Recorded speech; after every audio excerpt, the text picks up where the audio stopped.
And in this interview, I want to go deeper into religion as a primitive form of philosophy.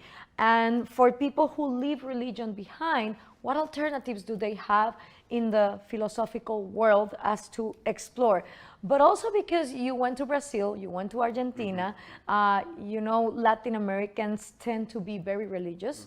According to statistics, 95% of people over there think that, you know, yeah, there is a God. Most of them are Christian.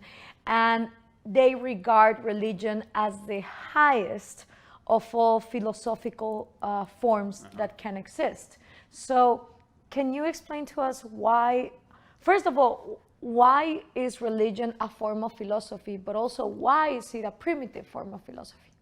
I think the easiest way to think about religion and its relationship to philosophy is that the two are asking the same questions. So what they're trying to do is give you a framework of how to look at the world, how to look at yourself, and your place in the world. So what you should do in the world.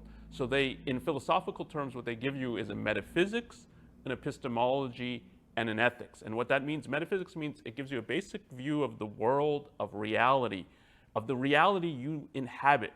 Epistemology means theory of knowledge. It's so how do I get knowledge of this world that I'm in? So how do I navigate it? How do I figure out what's true, what's false? And then when I figure that out, what should I do? So what's the good thing to do and what's the evil thing to do? And both a philosophy and a religion deal with these kinds of questions. So if you take Christianity as an example of a religion, it has a metaphysics. It says you live in a world that's divided into two. There's this natural world that's low, imperfect, transitory, and there's a supernatural realm, and that's where you're trying to get to. So it has a metaphysics that the world's divided into two. This is the basic nature of reality.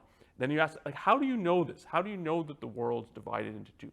Christianity says you know it by faith in the end. It's you take it, you've been told by authorities that this is the way it is. If you take the Catholic version, the Pope is infallible. He has a direct relationship with God.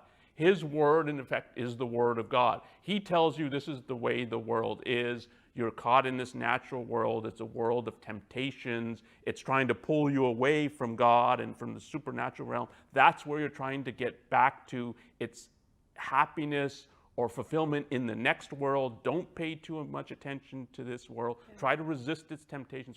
But he's telling you that. So there's an authority, and the subjects sort of take it on faith. Now that view comes